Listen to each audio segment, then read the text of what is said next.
श्री कृष्णा दोस्तों, किशोरी क्रिएशन से मैं सपना शर्मा आप सभी का हार्दिक स्वागत करती हूँ आपके अपने चैनल पर। दशा माता की चौथी कहानी लेकर के आई हूँ। आइए सुनते हैं दशा माता की कथा। एक राजा के दो रानियां थी। एक रानी को लक्ष्मी कहा जाता और दूसरी रानी को जो है कुलक्ष्मी कहा जाता था। दूसरी रानी को रानी होने पर भी कुलक्ष्मी कहा जाता था। एक दिन लक्ष्मी रानी जो है गंदे मैले कुचैले कपड़े पहनकर गोबर लेप करके को भवन में जाकर के लेट गई। राजा लक्ष्मी रानी के पास आए और उससे बोले कि तुमको क्या चाहिए, तुमको क्या परेशानी है बताओ। तो लक्ष्मी रानी बोली कि कुलक्ष्मी रानी को जो है देश निकाला दो।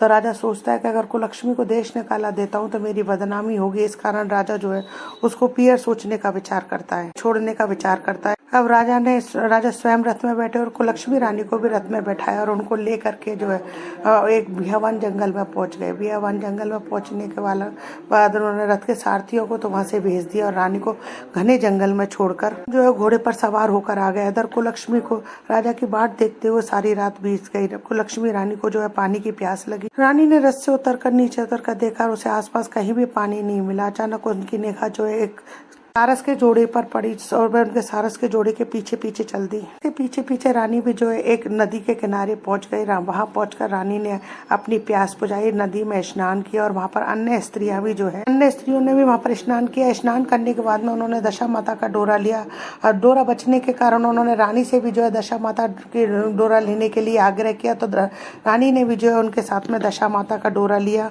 दशा माता जो है रानी की परीक्षा लेने के लिए उसके रथ के पास आई। रथ के पास एक डोकरी का रूप बना करके आती है और उससे पूछती है कि बेटी तुम यहाँ बैठी हुई क्या कर रही हो।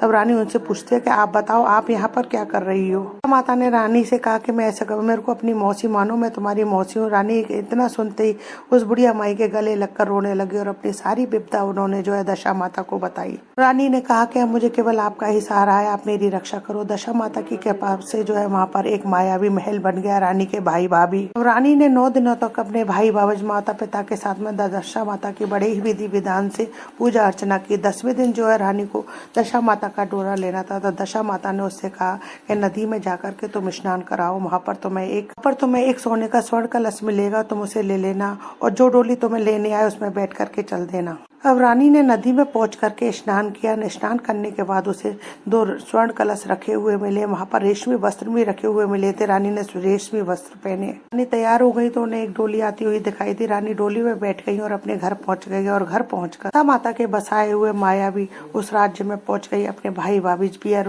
वालों के साथ में मिलकर और प्रजा के साथ मिलकर उन्होंने दशा माता की बड़ी धूमधाम से पूजा आराधना की और दशा माता के लिए सुहागिनों को भोजन कराया। उन्होंने भी स्वयं व्रत का पारण किया। इधर रानी जो है कुलक्ष्मी बड़े ही अपने परिवारी जनों के साथ बड़े ही प्रसन्नचित होकर उस महल में रहने लगी। उधर राजा को जो है ख्याल आया, जब से मैं रानी कुलक्ष्मी को छोड़ करके आया हूँ मैंने उनकी खबर नहीं ली है, पता नहीं उनका क्या हाल होगा। एक जाकर मुझे उनका हालचाल लेना चाहिए। राजा के मंत्रियों ने भी राजा को समझाया कि अब आपको उनका हालचाल लेना नहीं चाहिए, पर राजा नहीं माना और वह वहाँ रानी कुलक्ष्मी का हालचाल लेने के लिए निकल पड़ा। राजा घोड़े पर सवार होकर उसी स्थान पर पहुंचा जहाँ पर वह अपनी रानी कुलक्ष्मी को छोड़ करके आया। उस पर वहाँ क्या देखता, वहाँ बजाय बीरावान की जगह वहाँ तो एक सुंदर रमणीक नगरी बनी हुई है। वहाँ पर राजा ने आसपास लोगों से पूछा कि ये किसका नगर है। तो सबने कहा कि कुलक्ष्मी का नगर है। राजा को बड़ा आश्चर्य हो रहा था। राजा सोचने लगा कि मेरी महारानी कुलक्ष्मी का जो है एक नगर कैसे है। राजा ने जो है रानी के महल के बाहर जाकर सेवक से अपने मिलने की सूचना भिजवाई, पर रानी कुलक्ष्मी ने उनसे मिलने से मना कर दिया। तब दशा माता ने उसे समझाया। दशा माता ने समझाया कि हिंदुओं में जो है पति को परमेश्वर माना जाता है, तुम अपने पति को बुलाओ, उनका आदर सत्कार करो।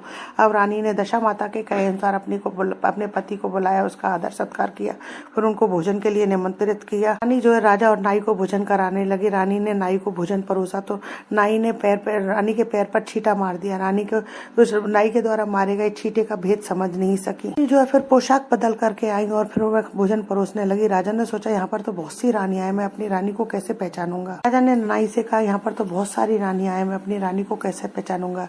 तब नाई ने कहा राजा से कि महाराज रानी तो एक ही है, पर वह बार बार जो है पोशाक बदल करके आ रही है। नाई ने राजा को बताया कि मैंने रानी के पैर में जो है रायते का छींटा मारा था। वह 3 बार पोशाक बदल करके आई थी और उनके पैर में जो है वह रायते का छींटा जो है एज इट इज रहा था, ऐसे की ऐसा ही बना रहा था। अगले दिन रानी ने जो है राजा को अपने महल में बुलाया और राजा को अपने बिस्तर पर बैठा करके उनको पान का बीड़ा दिया। रानी के पलंग पर लेट गया, रानी जो है उनके पैर दबाने लगी। तब राजा ने जो है अपने किए की रानी से माफी मांगी और उनसे महल में चलने का अनुरोध किया। तो रानी राजा से कहती है, आप किस मुँह से मुझे अपने घर में चलने के लिए कह रहे हो? आप तो मुझे बियावान जंगल में छोड़ गए थे मरने के लिए, आपने मेरी सुध तक नहीं ली। ये तो मेरी मौसी का किया हुआ है, नहीं तो मैं तो आपकी वजह से तो मर ही जाती। कहती है कि ये तो सब मेरी मौसी का दिया हुआ है, उसी के प्रताप से मुझे इतना वैभव प्राप्त है, नहीं तो आप तो सब कुछ खत्म कर चुके थे। रानी से खूब चलने का उन्होंने विनय किया। तब रानी ने राजा से एक शर्त रखी कि आप मेरी मौसी से प्रार्थना करें कि राजा से कहते हैं कि आप मेरी मौसी से यह वरदान मांगे कि यह नगरी जो है आपके राज्य के पास रहे। जब मेरा मन करे जब मैं आपके पास आ जाऊं, जब मेरा मन करे मैं मेरी इस नगरी में आ जाऊं। तो मेरी मौसी बड़ी दयालु है, संभव है वे सारी बात मान जाए। मैंने मौसी से प्रार्थना की, मौसी बड़ी ही दयालु थी, उन्होंने राजा की बात को मान करके दोनों महलों को पास पास ही कर दिया। राजा ने दशा माता की महत्ता का फल जान करके अपने राज्य में मुनादी करवा दी। मैंने अपने राज्य में मुनादी करवा दी कि हर व्यक्ति जो है दशा माता की पूजा आराधना करेगा, दशा माता का डोरा लेगा। हे दशा माता, जैसे दया आपने कुलक्ष्मी पर करी वैसी दया हम सब पर करना। कहानी कहने वाले, सुनने वाले, हुकारा बनने वाले सबके सभी मनोरथों को पूर्ण करना। दोस्तों, यदि आपको मेरा ये वीडियो पसंद आए तो प्लीज मेरे वीडियो को ज्यादा से ज्यादा लाइक और शेयर कीजिए। यदि आपने अभी तक मेरे चैनल को सब्सक्राइब नहीं किया तो उसे सब्सक्राइब करना ना भूलें, पास ही बेल आइकन को दबाएं जिससे मेरे आने वाले हर नए वीडियो का नोटिफिकेशन आपको मिल जाए। हिंदू धर्म, रीत रिवाज, कथा कहानी जानने के लिए मेरे चैनल पर बने रहने के लिए बहुत बहुत धन्यवाद। जय श्री कृष्ण दोस्तों, राधे राधे।